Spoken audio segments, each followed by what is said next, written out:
Hola, buenas tardes. Bueno, en primer lugar, quiero dar las gracias por la invitación a esta reunión. Para mí es un placer estar aquí y compartir nuestra experiencia después de muchos años en la Fundación Educación Activa, trabajando con niños con trastorno por déficit de atención y hiperactividad, trabajando en nuestro hospital. Llevamos 20 años trabajando con trastornos del neurodesarrollo. Hace un rato comentaba con Herminia que todos tenemos alguna excepcionalidad, ¿no? Yo recuerdo, con 12, 13 años, recuerdo perfectamente una conversación que tuve con una muy buena amiga que se llamaba Paloma. Paloma era una profesora, es actualmente una profesora de educación especial, que cuando me dijo con 12, 13 años que quería ser profesora de educación especial, yo la desanimé y le dije que no iba a tener futuro porque yo iba a ser médico, iba a curar el autismo y la discapacidad intelectual, con lo cual no iba a tener la posibilidad de educar a esos críos. Desafortunadamente, pues no podemos hacer eso hoy, no podemos curarles de su discapacidad, pero podemos ayudarles o intentamos ayudarles de todas las vías. Y eso es lo que intentamos en nuestra unidad, intentar atender a niños con diferentes tipos de problemas o diferentes tipos de trastornos del neurodesarrollo. Gracias. Perdón, ¿le escuchan correctamente? Sí, ¿no? Para mí es de obligado cumplimiento el traer una imagen, una diapositiva de este tipo. Voy a hablar de diagnóstico y tratamiento y tengo que hablar de posible conflicto de intereses. Yo trabajo y colaboro con la Fundación Educación Activa, pertenezco al Comité Científico de la Federación de Asociaciones de Niños con TDAH de nuestro país, asesoro y colaboro con la Asociación de Niños con Síndrome de Hiperactividad de Madrid, pero también asesoro y colaboro a numerosos laboratorios de los cuales gano y recibo honorarios por diferentes estudios de investigación, de los cuales haré referencia a algunos de ellos en este momento, y yo creo que es lícito y correcto el que ustedes lo sepan.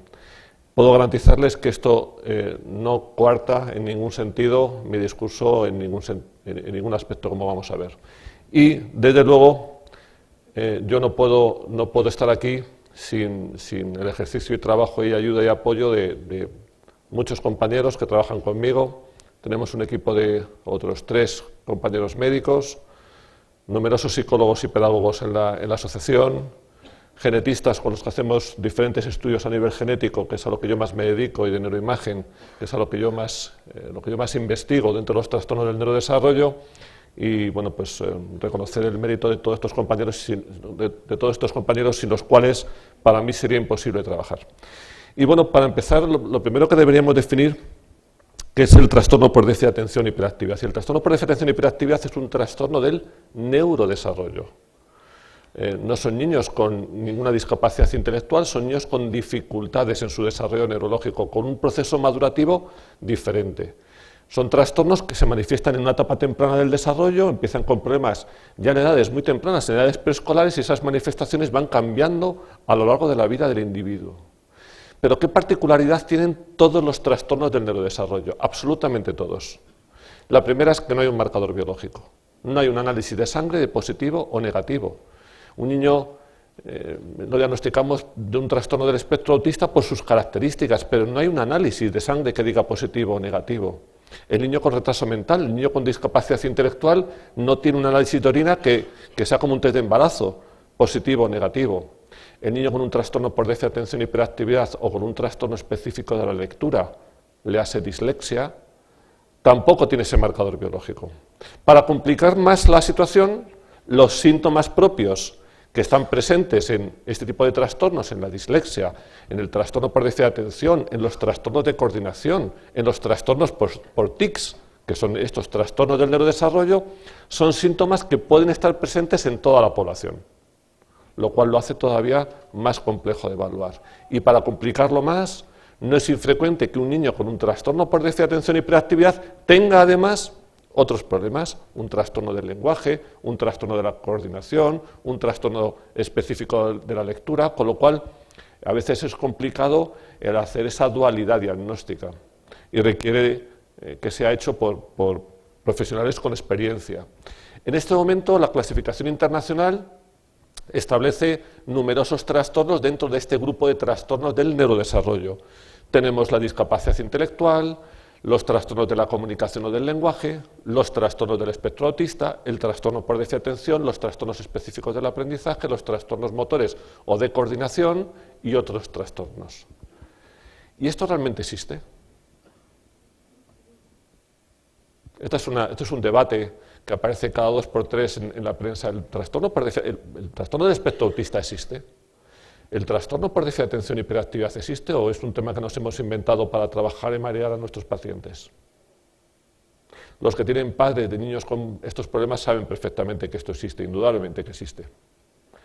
¿Por qué se pone en tela de juicio? Bueno, curiosamente se pone en tela de juicio en momentos concretos, ¿no? Cuando llega la Semana Europea de Sensibilización al TDAH siempre aparece pues, algún colega profesional que ofrece el método curativo definitivo para el trastorno por déficit de atención y hiperactividad y que se vende en todas las librerías, insinuando pues, diferentes métodos o alternativas terapéuticas extrañas o insinuando que el trastorno por déficit de atención e hiperactividad no existe y que es un problema de fracaso familiar, que la madre no sabe educar o que el padre está ausente o 1000 motivos peregrinos. ¿Por qué hablar de estos temas? ¿Por qué es importante? Cuando hablamos de trastornos del neurodesarrollo es importante hablar de supuestos o de situaciones sustentadas en la evidencia científica. Es importante hablar de experiencias profesionales, es importante hablar de profesionales con experiencia en estos trastornos. De esos profesionales podremos sacar opiniones, pero si pasamos a opiniones sustentadas en la creencia, en los rumores o en la eminencia, estaremos hablando de prejuicios. Y el prejuicio tiene el mismo valor si lo establece un médico, un psicólogo, un profesor, un fontanero, un panadero o un carnicero. Desde el momento que cualquiera de estos profesionales no sustenta su opinión en evidencias científicas, tiene el valor de un prejuicio. Es decir, ningún valor profesional ni científico. ¿Existe entonces el trastorno por déficit de atención? Lo vamos a llamar como queramos. Hay gente que salta, yo soy un hombre alto. Si jugase a la NBA quizás no sería tan alto, pero yo soy un hombre alto. Existen personas bajitas, existen personas gruesas y existen personas delgadas. Existen personas muy inteligentes y personas poco inteligentes. Existen personas con una habilidad innata para la lectura sensacional y existen personas que tienen una dificultad para traducir el grafema en un fonema y entenderlo, lo llamamos disléxicos. Y hay personas que tienen muy buena capacidad atencional y personas que tienen muy baja capacidad atencional. Y a estos que tienen muy baja capacidad atencional, ¿cómo los llamamos? Lo podemos llamar trastorno por déficit de atención, lo podemos llamar disfunción cerebral mínima, como se llamaba hace 20 años, lo podemos llamar síndrome de Fernández-Jaén, lo podéis llamar como queráis. En el momento que ese chico que tiene una muy baja capacidad de atención, una muy baja capacidad de autocontrol, esa sintomatología persistente en el tiempo le condiciona su adaptación social, su calidad de vida, su autoestima y su rendimiento, entonces lo llamamos trastorno. Y lo llamamos trastorno porque trastorna su vida. Trastorno por déficit de atención no es una enfermedad. Es que yo tengo un problema de atención que me trastorna, que condiciona mi capacidad de adaptación. Yo siempre digo de broma que mi mujer me trastorna. No significa que me haga enfermo, significa que me molesta, que me fastidia, que me incomoda, ¿verdad? Es una broma de mal gusto. Lo que quiero decir con esto es que trastorno no es enfermedad. Con lo cual tenemos personas que tienen muy baja capacidad de atención y personas que tienen muy buena capacidad de atención, en esa campana de Gauss en la que todos nos distribuimos.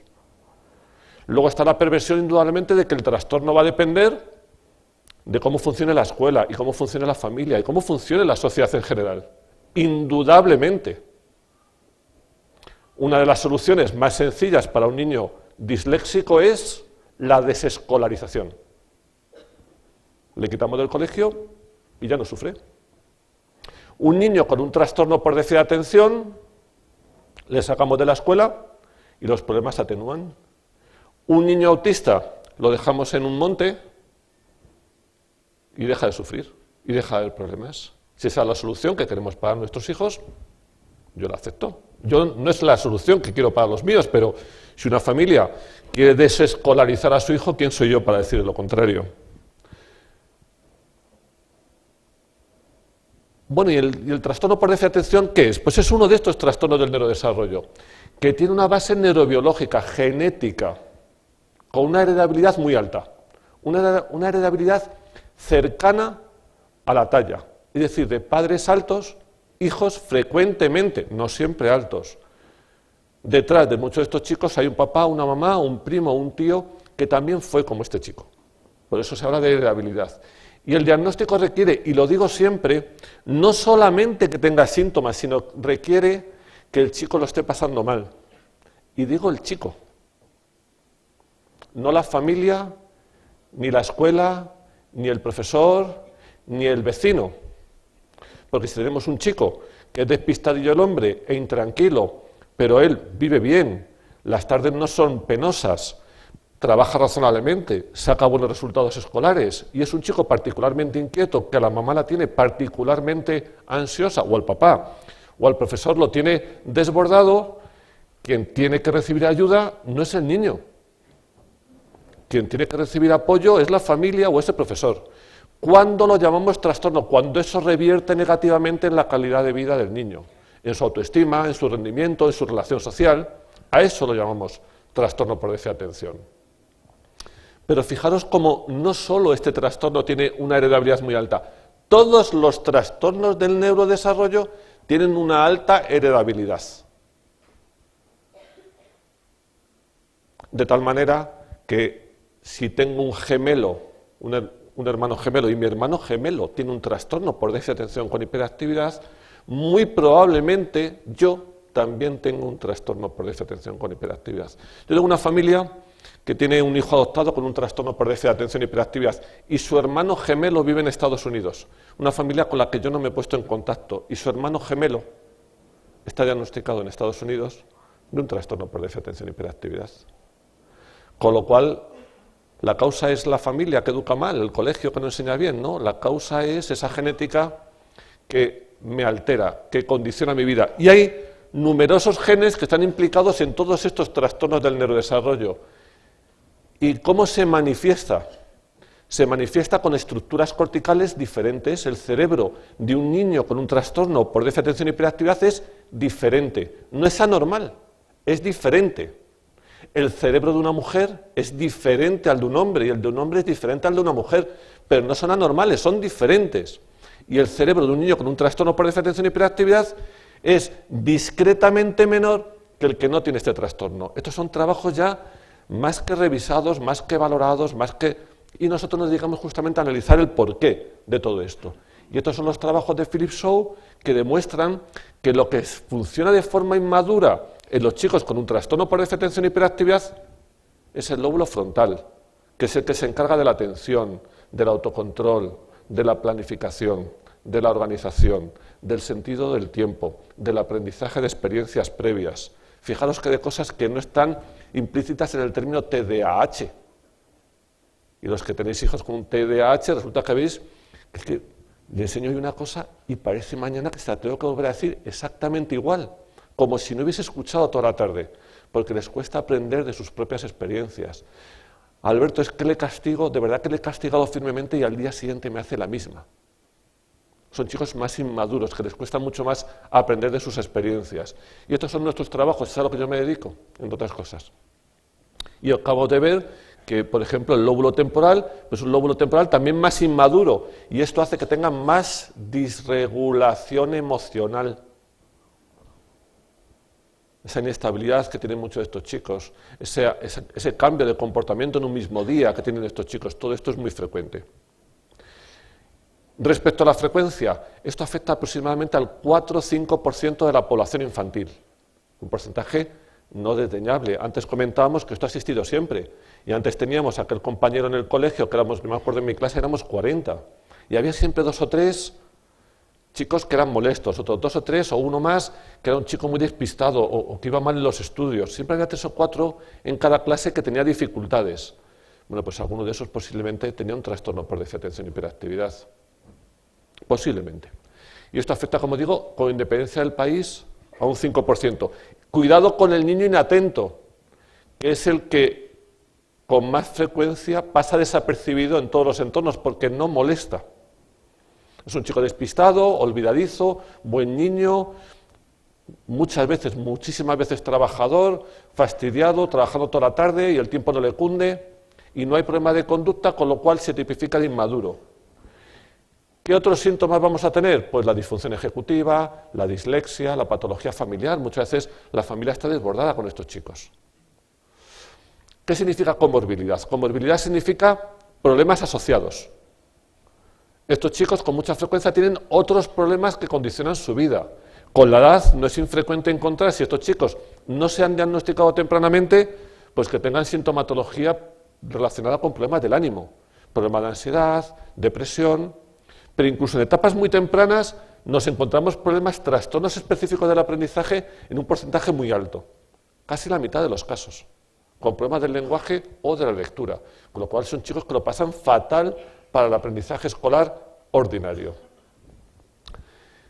¿Cómo se debe diagnosticar? ¿Cómo lo debemos detectar?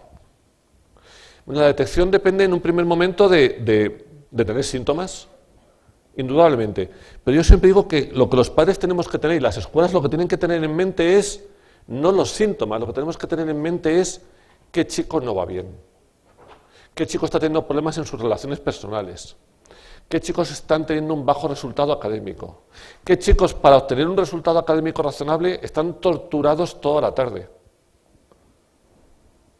¿Cuántas veces yo les comento a mis familias que yo lo tengo muy fácil solucionar un trastorno por déficit de atención sin psicólogo y sin tratamiento médico?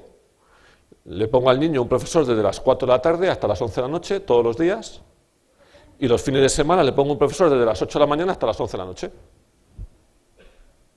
Ya no hay repercusión escolar. Me he cargado la calidad de vida del crío, no hay repercusión académica, pero el chico tiene una calidad de vida nefasta, eso es inadmisible.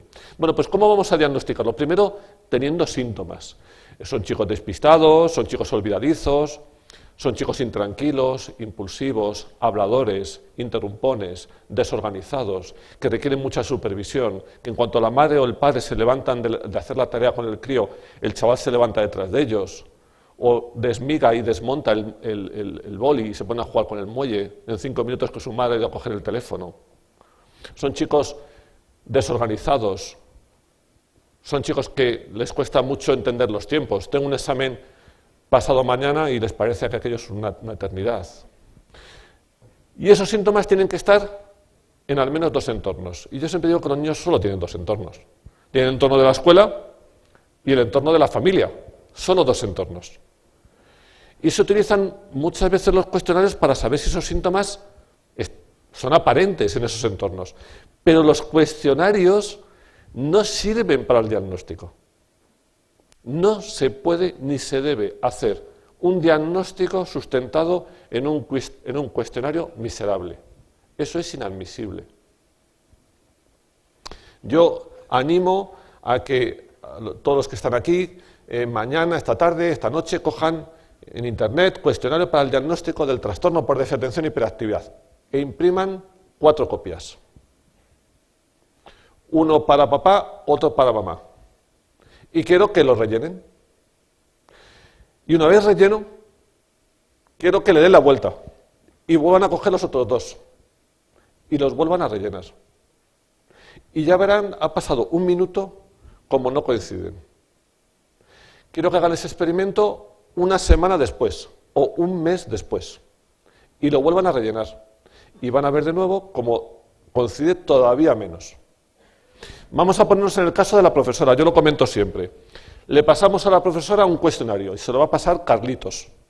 Carlitos es un niño muy hiperactivo, es un chico que tiende a ser muy molesto en clase. Y Carlitos tiene un buen día y la profesora también. La profesora le acaba de tocar la lotería, viene en su coche nuevo, al llegar al trabajo se encuentra a su novio de toda la vida, que le lleva un ramo de rosas espectacular y le pide que se case con él. Yo no sé si por la lotería o no, pero bueno, el caso es que le lleva las rosas y la petición y le dice que por supuesto que siempre ha estado muy enamorada de él, ¿no? Y ese día Carlitos llevaba una semanilla que estaba un poquito mejor, saca una notita y le dice: doña María, me ha dicho mi madre que por favor, cuando usted pueda, me rellene este cuestionario. Lo vamos a poner en otra situación. Doña María la está pasando mal, su marido es un sinvergüenza que la ha abandonado con 3 churumbeles, está missing totalmente, va en un coche destartalado, un día lluvioso, se pega un golpe con el de delante sale un energúmeno que con los papeles mojados la obliga a firmar allí los papeles del golpe, del coche. Llega al colegio totalmente empapada y Carlitos saca el mismo cuestionario del fondo de la mochila con un chicle pegado y le dice: María, María, que mi madre que esto lo necesita ya. Fijaros qué rigor a la hora de contestar esos cuestionarios. ¿Cómo vamos a guiarnos solo o única y exclusivamente de un cuestionario para hacer un diagnóstico? Esto es una barbaridad. Sirven para saber que esos síntomas están presentes en esos entornos y que esos síntomas tienen que estar presentes tempranamente y que tiene que haber una disfunción en el niño, que el niño no tiene que estar pasando mal.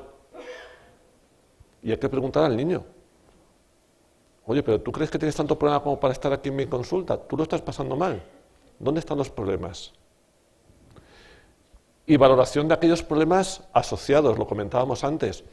La comorbilidad, los problemas asociados son muy frecuentes en estos críos, con lo cual hay que analizar si esos chicos tienen problemas asociados a su trastorno por déficit de atención con hiperactividad, porque no es lo mismo en la escuela un niño con un trastorno por déficit de atención y hiperactividad y un trastorno negativista desafiante, es un chico muchas veces muy complicado, que sin el trastorno negativista desafiante. No es lo mismo el aprendizaje de un niño con un trastorno por déficit de atención que un niño con un trastorno por déficit de atención y una dislexia. No es lo mismo. Con lo cual es necesario diagnosticar y, si es posible, descartar que no haya otros problemas asociados que puedan interferir en el aprendizaje y en la madurez de ese crío. Y, por supuesto, importantísimo, descartar otros problemas que puedan justificar un trastorno por déficit de atención y hiperactividad. Una discapacidad intelectual puede mostrar síntomas, un grave trastorno del lenguaje puede asociarse al déficit de atención o generar un problema de atención. Yo siempre pongo el mismo ejemplo.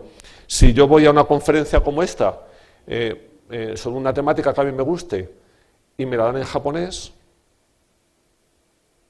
lo primero que me va a pasar, lo primero es que yo me voy a desconectar. Lo segundo que me va a pasar, si no estoy acompañado de mi mujer, es que voy a estar pendiente de la azafata. A lo mejor, bueno, es una broma para la azafata, siento la broma de nuevo. Lo tercero que me va a pasar es que voy a buscar algo con que entretenerme. Voy a sacar el móvil y ¿qué hacemos? Y contestamos los WhatsApps y los correos electrónicos. Y ya cuando ya los he contestado y estoy cansado, empiezo a moverme y a buscar coleguismo. Y le pregunto al de al lado: oye, ¿tú a este le entiendes? Estoy teniendo toda la sintomatología de TDAH, pero no soy TDAH. Es decir, que no todo lo que parece TDAH es TDAH. Y aquí nos toca de nuevo la experiencia. Hay síntomas a veces, este es uno de mis pacientes preferidos, ya es un chico mayor de la fundación. Este chico un día le tocaba cantar la lotería en Segovia y decía que el hombre siempre sacaba ceros hasta en la lotería, ¿no? Y bueno, pues este es uno de mis despistados, es un chico estupendo, un chico mayor, 22 años tiene ya. Pero insisto, no todo lo que parece TDAH es TDAH. Tenemos problemas de conducta, perfiles educativos a veces inapropiados, ausencia de parentalidad, tenemos muchas otras variables que pueden simular un trastorno por déficit de atención y hiperactividad. Y yo para esto siempre, algunos que ya me conocen, cuento una anécdota de una mamá que me traía a sus hijos a la consulta. Entraron a la consulta, era un verano hace ya varios años, y uno entró en la consulta, entró primero uno, eran 2 hermanos, tomándose un helado, se tumbó en la camilla, el otro hermano le ofreció una de las sillas, se tumbó en la mesa del despacho, tomándose el helado también. Y luego entró la madre, y la madre entró tomándose otro helado. a la consulta. Y bueno, a mí el dibujo me llamó la atención, Y la madre, mientras se tomaba el helado, me decía, doctor, pienso que mis hijos son hiperactivos, ¿no? Yo no tengo claro si lo eran. Lo que tengo claro es que había un patrón educativo que era deficiente, ¿no? Yo no quiero pensar que uno de mis pacientes se me suba a la chepa y me empiece a saltar como en el chiste de Forges. No lo creo. Bueno, esto es una broma, pero a veces nos ocurre que uno ve un perfil educativo inapropiado o una escuela que no está funcionando adecuadamente, que está siendo muy punitiva con un crío. Es decir, no todo lo que parece TDAH es o tiene por qué ser TDAH. ¿Y qué cosas además hay que hacer? Hay que hacer evaluación neuropsicológica. En las guías actuales se recomienda hacer evaluación neuropsicológica solo cuando hay problemas de aprendizaje. Pero en el 80% de estos chicos hay problemas en el aprendizaje, con lo cual esto es más la norma que la excepción. ¿Y para qué nos sirve hacer una buena evaluación neuropsicológica? Para ver la competencia intelectual del niño, para ver si hay problemas del lenguaje, para ver si hay problemas de lectura asociados, para saber si efectivamente hay una menor capacidad atencional de la esperada a su inteligencia. Porque claro, si yo hago una buena evaluación en un adolescente, voy a pediros un diagnóstico, que me echéis la mano en un diagnóstico, a ver cuál es esto ya lo he hecho con varios adolescentes de mi consulta. Un chico me ha llegado hace 3 semanas, 4, con los resultados de la evaluación. Y estaba repitiendo primero de bachillerato. Repitió primero de bachillerato con todas suspensas, todas. Y al repetir primero de bachillerato en el primer trimestre había suspendido 8. ¿Cuál es el diagnóstico de este chico? ¿Es un TDAH? Podría ser. Pero aparte del TDAH o de lo que haya, no estudia. No estudia nada y yo no le puedo ayudar si no va a estudiar. Imposible. Bueno, pues en este chico hicimos una evaluación neuropsicológica, nos encontramos con que era un chico competente y que tenía una capacidad atencional brillante. ¿Tenía un déficit de atención? No. Su capacidad lectora era espectacular y su razonamiento matemático muy bueno. ¿Dónde tenía el problema el chaval? Que no estudiaba. Y ha habido gente que no ha querido estudiar y no pasa nada, pero la solución no está en un diagnóstico y en una pastilla, ni muchísimo menos. La semana pasada tuve que dar una conferencia, no, la semana pasada fue en Barcelona, la anterior en Valencia. Y cuando volví, mi hijo, yo tengo un niño de 9 años, es el pequeño de los 3, y me dijo, papá, no te enfades, sé que estás cansado, te voy a dar una mala noticia, yo no quiero estudiar en la universidad. Es que estudiar, papá, hasta los 20 y tantos años, papá, es que eso es estudiar muchísimo, muchísimo. Y yo, papá, de verdad no te disgustes, ¿eh? Pero yo dije, bueno, hijo, luego tú decidas. Si tú quieres ser otra cosa, pues tú ya me contarás qué quieres hacer, qué quieres estudiar, a qué te vas a dedicar. Y dice, no, papá, si yo tengo clarísimo a qué me quiero dedicar, si yo voy a ser médico. Bueno, creo que no lo hemos dejado claro mi mujer y yo, que somos ambos médicos, qué hay que hacer para ser médico, ¿no? Bueno, el caso es que hay chicos que no quieren estudiar. Bueno, no pasa nada, hay que buscar otra ruta, pero no poner un diagnóstico donde no lo hay. Exploración física, sí hay que explorarles a todos. En la primera consulta hay que explorarles porque a veces detrás de un trastorno por déficit de atención hay problemas médicos. Exámenes complementarios, pues depende de lo que veamos en la exploración. Y vamos a ir al apartado de tratamiento. Bien, ya hemos hecho el diagnóstico, tenemos bien encuadrado a ese chico, tenemos un trastorno por déficit de atención, con o sin problemas asociados, un trastorno específico de lectura, del lenguaje sin él, un problema del razonamiento abstracto, dificultades en sus competencias sociales, ya lo tenemos medianamente dibujado. Y yo recomiendo, de esto se hablará la semana que viene, un apoyo psicoeducativo, familiar, profesionalización, pero tengo una responsabilidad médica. Tengo algo con lo que yo pueda ayudar a ese niño a tener una mejor calidad de vida. No a la familia, que la familia puede estar encantada, pero mi trabajo, lo digo siempre, no es la familia, es el crío.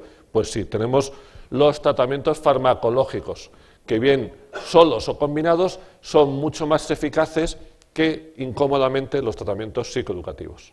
Digo incómodamente porque a mí me gustaría, yo soy el primer encantado, en que los tratamientos psicológicos a corto plazo fueran tan eficaces y tan resolutivos en la vida de estos críos como lo es el tratamiento médico, porque para un médico siempre el tratamiento farmacológico es la parte incómoda, es bailar con la parte más incómoda de este diagnóstico. ¿Qué tratamientos no deben recomendarse porque no tienen evidencia científica? No por otro motivo, no porque sean inocuos o no inocuos. Bueno, pues las dietas, los complementos vitamínicos, minerales, no tienen ninguna utilidad demostrada. Y hay complementos vitamínicos ofrecidos en el Vademecum español que están indicados para los trastornos de la atención y de la memoria. Y sin embargo, yo no los recomiendo porque no tienen evidencia científica. Es decir, que yo lo que voy a hablar es de evidencia científica, no de opiniones personales, a mí me parece que esto me gusta, no me gusta, o sirve o no sirve, no, porque no tienen evidencia científica. Ejercicios físicos, sistemas de reestructuración neuronal a base de gateo, no está demostrado que sean útiles para mejorar el déficit de atención. Y esto puedo hacer, si yo lo hago todos los días media hora, que mejore mi capacidad de atención.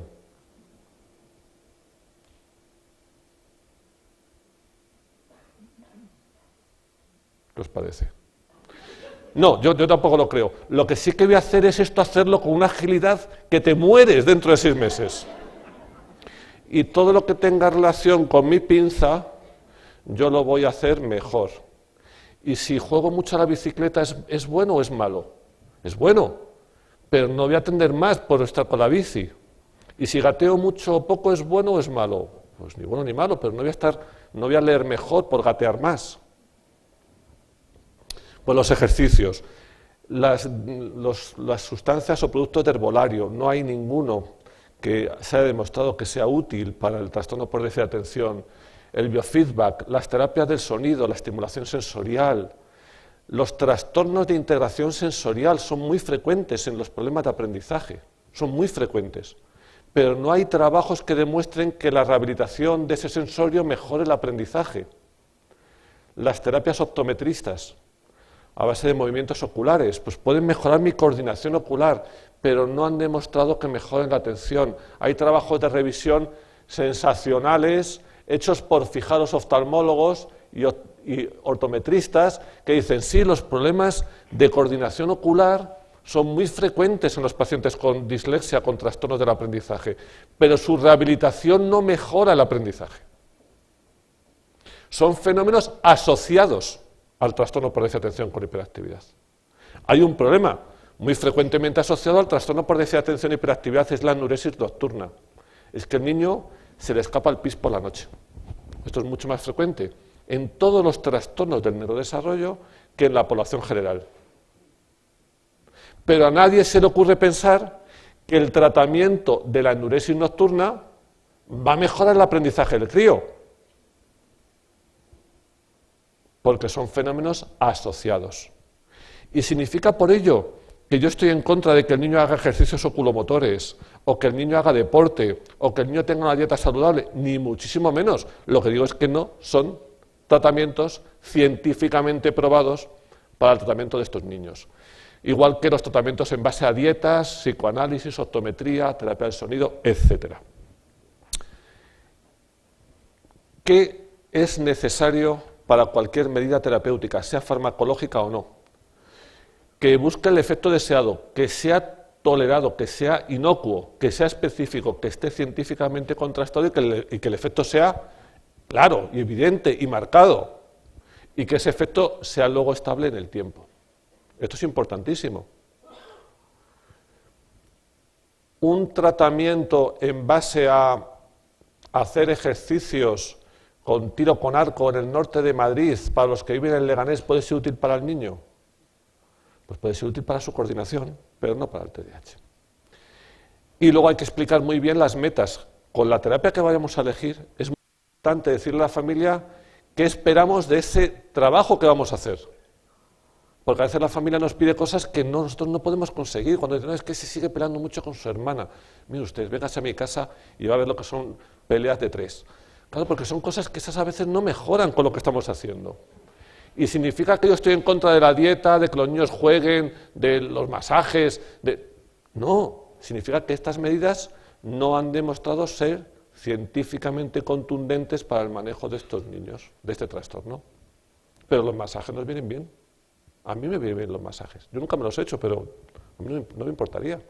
Al finalizar el trabajo, todos los días al mediodía, una masajista estupenda, que me diga lo joven que soy ¿no? Sí, lo hablábamos antes de eso, que me dé unos masajes, y si es muy guapa, pues oye, pues a mi mujer no estará de acuerdo, pero... Y por las tardes, otro. Cuando termina la consulta, otro masaje. ¿Eso significa que yo voy a estar al día siguiente más concentrado, posiblemente más distraído? No lo sé. Bueno.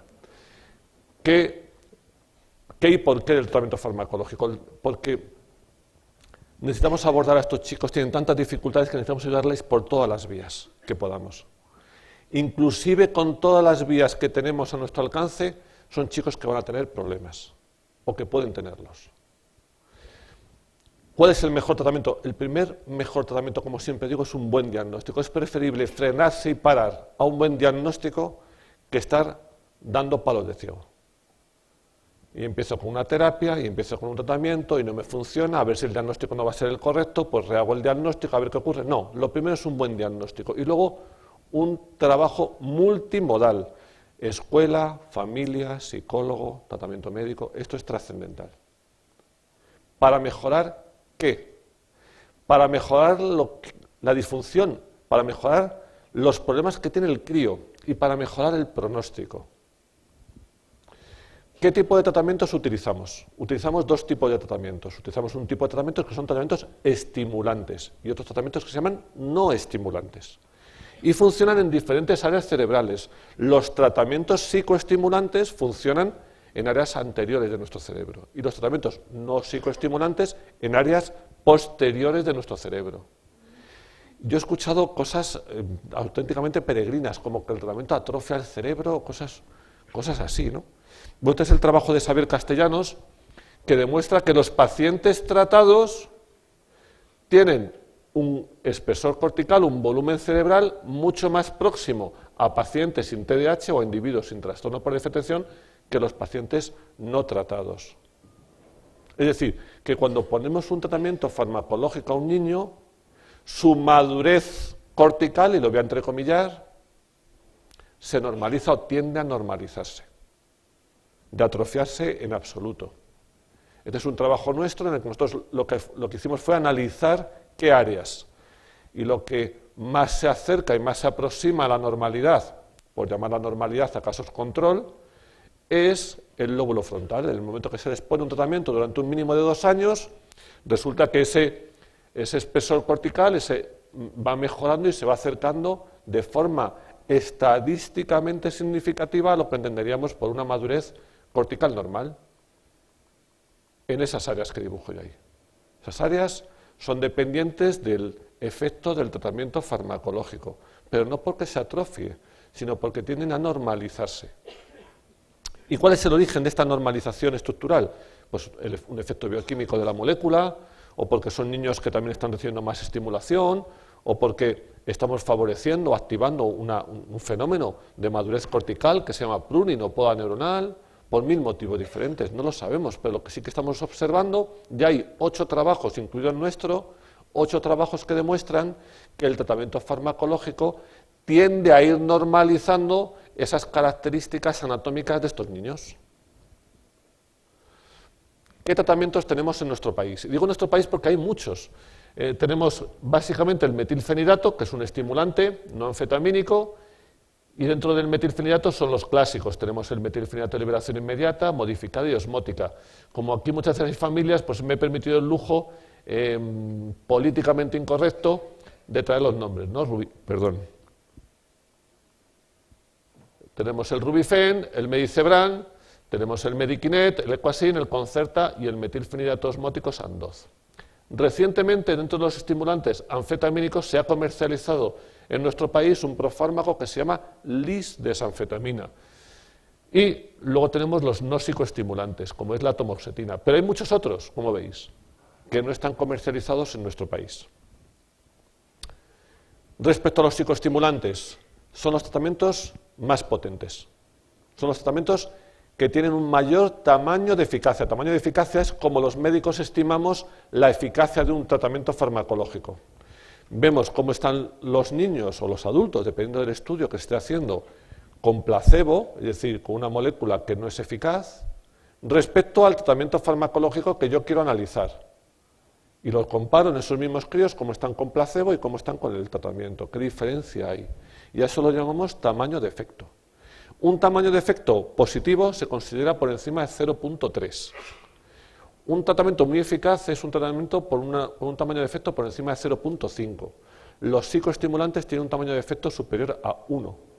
Un tratamiento muy potente.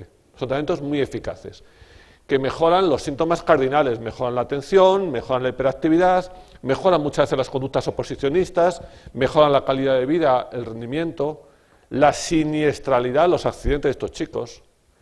Y luego tenemos diferentes formulaciones para que tengan efectos más o menos largos. ¿Para qué hacemos esto? Para que el cumplimiento terapéutico sea mejor.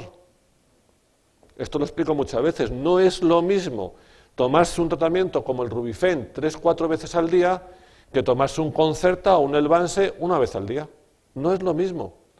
Pero no es lo mismo no solamente por la eficacia y la estabilidad del efecto, que también no es lo mismo porque el cumplimiento terapéutico, la adherencia al tratamiento es mejor. Yo tengo 3 hijos. ¿Cuántas veces nos habrán recomendado para nuestros hijos un antibiótico o un colirio que se pone 3 veces al día? ¿Cuántas veces? Muchísimas. ¿Quién de aquí se atreve a confirmar o afirmar que ha cumplido a rajatabla esas 3 tomas de antibiótico? ¿O esas 3 puestas de colirio? ¿O en uno mismo? Yo tomo Sintrom. Hace 4 años, 3 años, tuve una embolia pulmonar. Fue una situación muy entretenida, debo decirlo, de la que me recuperé fenomenal, pero tengo que tomar Sintrom todos los días. Y yo, que soy un hombre responsable, que ha sido una situación absolutamente grave, 2-3 veces se me ha olvidado. Y es un tratamiento de toma única. Imaginad tratamientos en los que yo tenga que estar tomándolos constantemente 3-4 veces al día. Pues para eso están las formulaciones de efecto sostenido, para no tomarlo en el colegio, para que en el colegio otros niños no pregunten por qué tomas o qué no tomas. Y esto es muy importante. Es muy importante porque para el amiguito de Carlitos, ese Carlitos que comentaba antes, puede ser a lo mejor incómodo para él que su mejor amigo tome una pastilla, o puede no serlo. Pero para quien lo va a ser para los padres del amigo de Carlitos. Mamá, Carlitos toma una pastilla con la que se porta mucho mejor en clase y las notas son mejores. Y no es infrecuente que sus padres le digan, bueno, pues tú con Carlitos no te juntes. Esto es una realidad social. Pero nos pasa con nuestros vecinos. Si tu vecino es un tío raro que de repente llega un día a la ambulancia porque tiene un brote de cólera, un brote psicótico y empiezan a medicarle, nos genera un impacto, si nos ocurre a todos, si esto es humano. También en los niños. Mejora el rendimiento lector en los chicos inatentos, mejora el rendimiento en la escritura en los chicos inatentos, mejora el rendimiento matemático. En este momento el Elvanse es el tratamiento de efecto más largo, hasta 13-14 horas de efecto.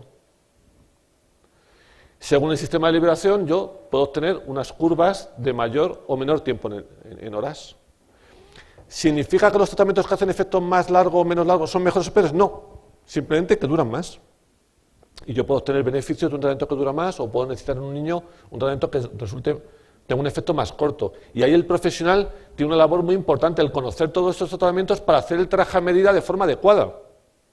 Porque si yo solamente he utilizado un tratamiento con estos críos, difícilmente voy a poder hacer un buen traje a medida para ese crío.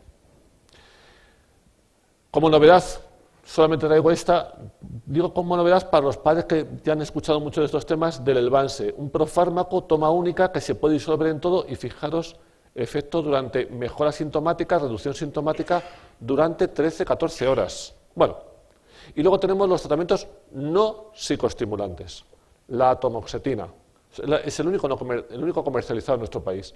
Es un tratamiento más suave, efecto durante todo el día, mejora la inatención, mejora la hiperactividad, También mejora la ansiedad y los tics de muchos de estos chicos.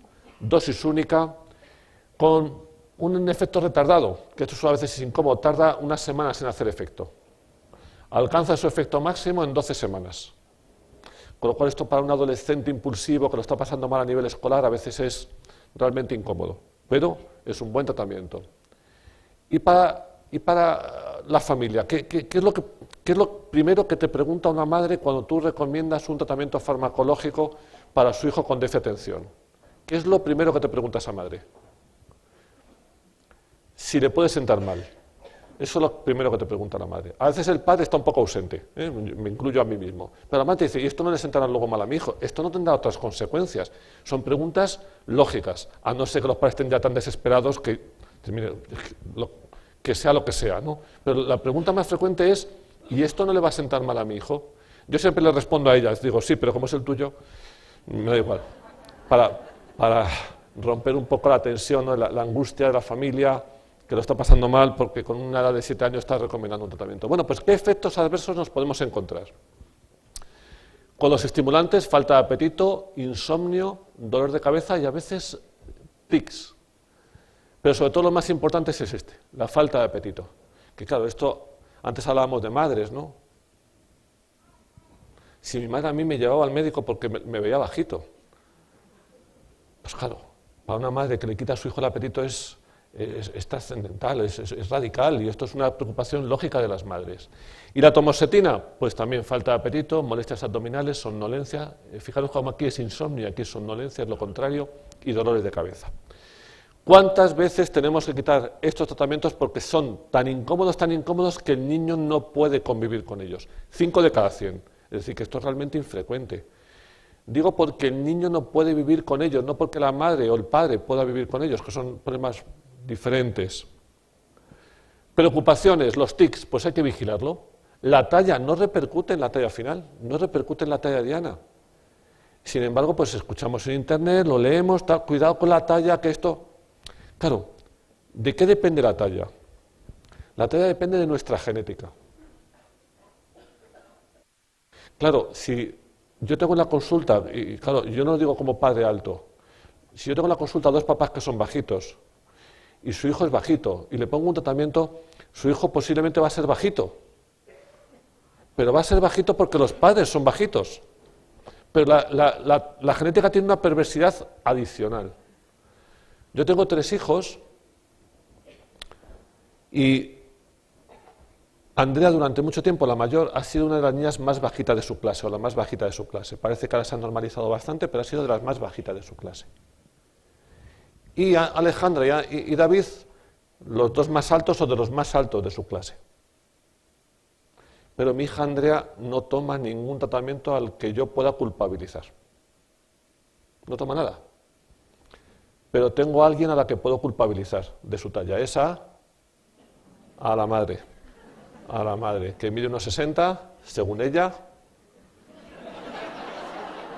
Yo no he sido capaz de medirla nunca.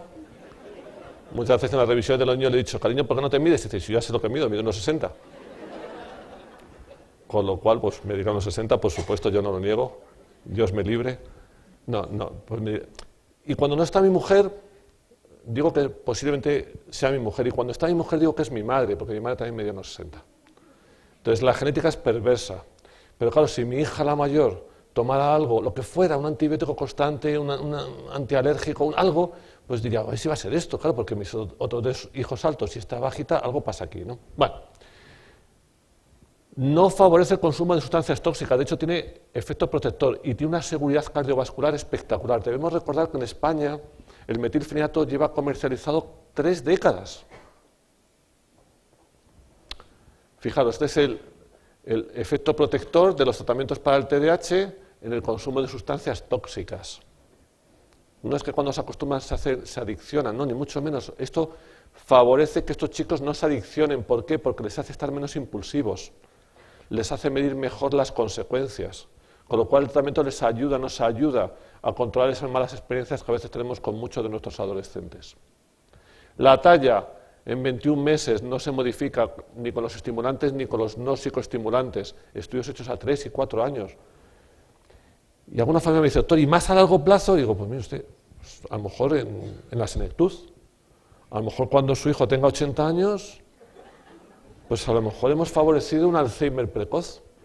No lo niego, porque no tengo, yo todas mis opiniones las intento sustentar en evidencias científicas y no tengo evidencia científica para decir que no podamos estar favoreciéndolo. ¿Y la vacuna de la varicela? ¿Y la vacuna del DTP? ¿Podría favorecer las nuevas vacunas una demencia precoz? ¿Podrían o no podrían científicamente? Podrían, pero no nos lo planteamos porque como nos vacunamos todos, ahí no hay ningún problema. Pues estos tratamientos que tienen más historia, con estos sí que nos los planteamos. ¿Qué factores predictores nos van a decir, oye, aquí este chico va a responder bien a la medicación? Pónsela porque aquí va a ir bien. Los chicos despistados. Cuando hay un problema de atención muy marcado, el chico despistado suele responder muy bien al tratamiento. Cuando no hay ansiedad ni depresión, lógicamente, porque cuando tú tienes una niña en la consulta que la pobre está con un trastorno del ánimo brutal, totalmente desanimada, o un chaval que tiene un déficit de atención o una dislexia y lo está pasando muy mal, este niño ya está totalmente bloqueado. Hay que tratar ese problema, porque si no tratas ese problema ya le puedes poner lo que quieras para su aprendizaje, porque ese chico no tiene fuerza de voluntad ni ánimo para solucionar el problema por el que ha venido a tu consulta a nivel escolar. ¿Qué otros problemas? Fijaros, la ausencia de un trastorno por déficit de atención y hiperactividad en la madre. Vivimos en los países desarrollados, somos auténticos matriarcados, donde la madre dirige el funcionamiento de la familia. Y en el momento que la madre es una madre desorganizada, impulsiva, intranquila, hipercinética, esos chicos suelen tener más problemas. Fijaros cómo marca la educación de la madre. Los que somos padres, ¿verdad? Los que somos padres y maridos, lo vemos claramente, ¿no? Quien manda en casa lo tenemos clarísimo. Bueno, pues ese buen funcionamiento hace que estos niños vayan mejor. El otro día vi una mamá que le vi a su hijo con 8 años y la vi 2 o 3 años después, con una deficiencia muy leve, no recomendé ningún tipo de tratamiento, porque es una cosa muy leve, y venía enfadadísima porque en el colegio se quejaba mucho de que iba fatal, Y le digo, ¿y las notas qué tal en el primer trimestre? Y dice, no sé, la nota no sé, doctor. No sé, ¿qué notas has sacado? ¿Pero has suspendido muchas, pocas o...? Pues, doctor, Iván, ¿tú suspendiste algo en el primer trimestre? No, te di el sobre y tú no me dejas verlas. Pues el sobre estará por ahí, doctor, no sé. No sé. ¿Y a qué cree que se debe entonces que vaya tan mal su hijo? Bueno, pues que mi hijo llega a casa por las tardes, deja la mochila ahí en el recibidor y tal cual se queda, al día siguiente la recoge y se va al cole. Así un día y otro, y usted no mira si tiene deberes, si tiene un examen, no sé, un poquito de supervisión. ¿Yo? Que yo voy a mirar los deberes de mi hijo, que yo voy a mirar... Bueno, pues a veces esa madre desorganizada, que ella misma reconocía que había sido muy mala estudiante, pues a lo mejor también está favoreciendo esa sintomatología, esos fracasos terapéuticos, ¿no? Aspectos farmacogenéticos, y fijaros qué importante es esto, una baja capacidad de atención para la inteligencia del crío. Es decir, que si yo mido la inteligencia del niño y mido su capacidad de atención, y esa capacidad de atención, como antes comentábamos, es altísima, aquí el tratamiento no suele funcionar muy bien. Y sin embargo, si es muy baja, aquí el tratamiento funciona muy bien. ¿Por qué? Porque este es el inatento. Este que comentábamos antes de 18 años que repetía curso, a este, claro, a este le puedes poner toda la gasolina que quieras, no le va a hacer nada. Pero no quiero que terminemos esta reunión pensando que esto solo es un tema de tratamiento médico. Para nada. Esta es una revisión de Mónica Shaw del año 2012, es una revisión sensacional, donde ven que los pacientes tratados farmacológicamente evolucionan mucho mejor que los pacientes no tratados farmacológicamente. Y demuestra que el funcionamiento social, la autoestima, el nivel académico, las conductas complicadas en la adolescencia con el consumo de sustancias tóxicas y en menor medida los comportamientos antisociales mejoran llamativamente cuando están tratados frente a cuando no están tratados. Pero hay un aspecto que no conseguimos mejorar del todo, que es el nivel ocupacional. Antes hablaba con Fátima, algo que es una realidad, tenemos chicos afortunadamente, que terminan sus carreras, y no lo pongo la carrera como un estándar a tener en cuenta, sino como algo positivo para estos críos, que terminan sus carreras, sus estudios, sus formaciones profesionales de forma absolutamente exitosa, lo cual para ellos es un orgullo, para los padres también, y para mí no os puedo ni contar. Pero tenemos otros chicos que, bueno, pues no consiguen terminar sus estudios y no consiguen llevar a sus expectativas, que esto es lo más triste de todo, ¿no? Y eso es porque esos chicos con mucha frecuencia tienen otros problemas de disfunción ejecutiva, falta de organización, falta de planificación, que requiere un entrenamiento psicoeducativo. Esto no solo es un tema de un tratamiento farmacológico que se pone y se quita, para nada. Si estamos pensando eso, nos estamos equivocando. La guía americana del 2007 dice, si el tratamiento farmacológico es eficaz, con eso es suficiente. Eso nunca es suficiente. Nunca lo es. Los tratamientos para mejorar la comorbilidad, el aprendizaje, la conducta, la disfunción ejecutiva, la disfunción familiar, la adherencia, con lo cual es necesaria la intervención psicopedagógica. ¿Y eso significa que tengo que ir a un sitio a recibir terapia? No, no, no. Significa que los padres nos tenemos que preocupar por los problemas que tienen nuestros hijos, formarnos, igual que nos formaríamos si nuestro hijo fuera diabético, exactamente igual. Tenemos que estar preocupados, saber y conocer de este problema, saber y conocer de este trastorno, que los profesores tienen que estar formados e informados adecuadamente de qué es lo útil y no útil, tener sensibilidad en la educación. Que a veces las medidas que se pueden utilizar son medidas inclusivas muy sencillas. Un profesor un día me decía en una nota, este chico es una cosa curiosa, cuando le siento atrás no atiende a nada, y cuando le siento de adelante atiende muy bien. Y yo cuando vi la nota dije, ¿es una pregunta, un acertijo? O si la solución está en sentarle adelante, pues habrá que sentar a este delante y a otros a lo mejor pueden sentarse en la segunda fila, o en la quinta, o en la cuarta. Yo la experiencia que tengo con los profesores es que están preocupados, sinceramente, no es por establecer un concilio, de verdad que lo están. Lo que pasa es que a veces están desbordados. El niño que se distrae y que sabes que a los 20 minutos ya no está en el examen, acércate y le haces así. Ya está. O le dices, fíjate en la pregunta 2, anda Manolito. No le estás diciendo, Manolo, la pregunta 2, la respuesta correcta es la C. No, le estás diciendo que se vuelva a fijar. Porque tú como profesor sabes que él lo sabe, pero que estaba mirando por la ventana. Así que a veces hay una serie de medidas que son muy sencillas de manejar y que hacen que estos chicos puedan tener más calidad de vida. Y para terminar, aspectos básicos, que es un trastorno, no una enfermedad del neurodesarrollo, que se empieza a manifestar en etapas muy tempranas de la infancia, que tiene un origen biológico, genético, que esto no es ninguna invención, que tenemos evidencias durísimas a nivel volumétrico, genético, que respaldan esto, que la prevalencia de la frecuencia es del 5% y que hay unos síntomas que lo definen muy bien el trastorno por déficit de atención, que es déficit de atención, hiperactividad, pero hay otros síntomas que no siempre los define y tenemos que estar pendientes de ellos. Por eso a la familia muchas veces les desespera la falta de orden, el descuido, la falta de organización, como comentaba, la dificultad para aprender de los errores, que esto a los padres les desespera, les desborda totalmente. Y ahí hay que insistir con mucha paciencia. Es la especialidad de las ciencias, ciencia, paciencia, presencia, docencia. Fijaros que de ciencias, pues es la especialidad de las ciencias. Que el diagnóstico es complejo, que tiene que ser clínico, pero cuidado que no solo clínico, tiene que haber síntomas, el chaval tiene que estar pasando mal, sino que también es importante preguntar en la escuela, evaluación neuropsicológica, explorar y hacer las pruebas que sean necesarias en cada caso. Que el tratamiento no médico es absolutamente trascendental, la profesionalización de padres, los apoyos al niño. Si un niño tiene un trastorno específico de lectura y un déficit de atención, por mucho que tratemos el déficit de atención, como no entrenemos su dislexia, el chico va a tener un fracaso escolar prácticamente garantizado. Y los tratamientos médicos, siempre que exista una marcada repercusión en la vida del crío. Siempre que el chaval lo esté pasando mal, hay que intervenir con todas las armas que tengamos a nuestra disposición para ayudar a estos críos. Numerosos tratamientos a elegir en cada paciente, establecer metas corto, medio y largo placistas.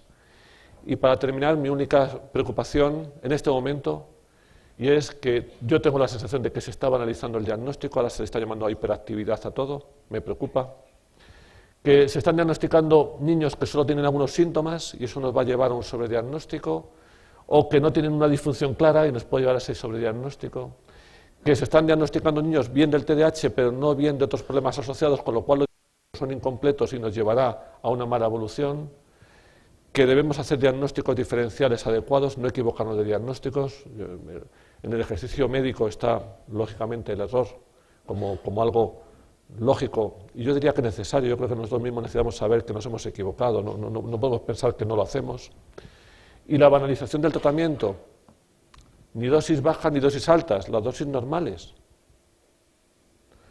Si a mí me duele la cabeza por mis 100 kilos, puedo decidir si me tomo un gelocatil o no me lo tomo.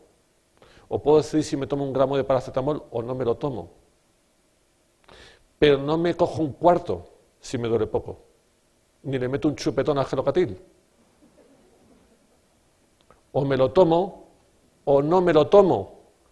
Pero es que hay familias que me negocian, ¿no? ¿Y si le ponemos un poquito menos? ¿Qué le parece 1/4?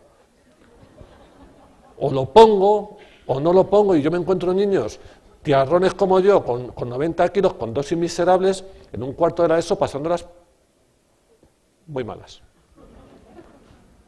Y la rehabilitación, por supuesto, de aquellos problemas que estén asociados. Insisto, no quiero que salgamos de aquí con la visión de que esto se trata de hacer una prueba, como que nos sigue igual con fanfingón, toponaz, ansioflusco, de plus, inexplicable, dice el doctor. No, esto no se trata de poner un tratamiento y otro, a ver si en alguna de estas acierto, ni muchísimo menos.